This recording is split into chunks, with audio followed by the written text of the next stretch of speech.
আসসালামু আলাইকুম গাইস।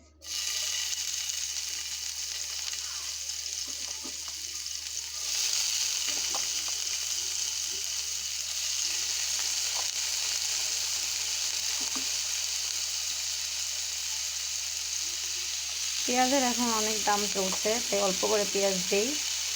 আপনারা আবার কিছু কমেন্ট করেন না।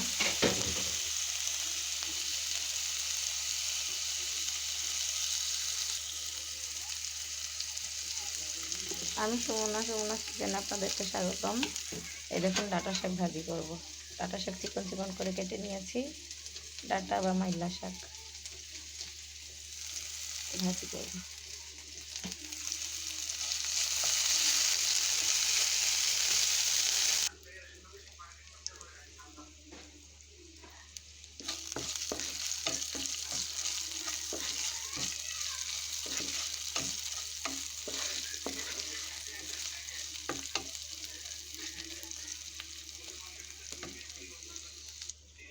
দেখুন আমার দর্শকরা, আমি সবসময় একটু কালো জিরা ফোড়ন দিই। এর মধ্যে আমি 4-5টা কালো জিরা ছিটিয়ে দিয়েছি। শুকনো মরিচ, কালো জিরা,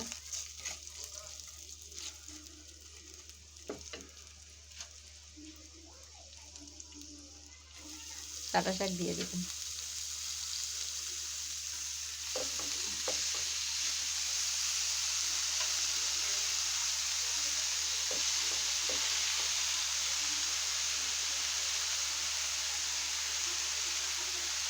গাইজ, অনেকে এই শাকটাকে আগে থাকতে একটু সিদ্ধ করে নেয়, আবার অনেকে এইভাবে ডাইরেক্ট সরাসরি বাগারে দেয়। আমি এভাবে ডাইরেক্ট দিতেই ভালো লাগলো।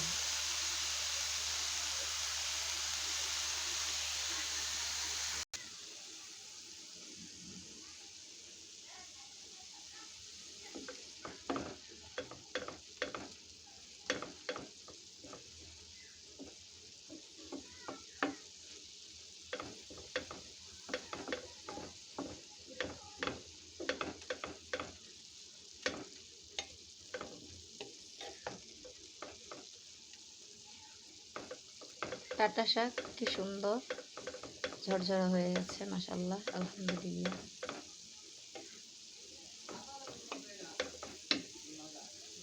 গাইজ, হয়ে গেছে আমার ডাঁটা শাক ভাজি, আলহামদুলিল্লাহ। আল্লাহ হাফেজ।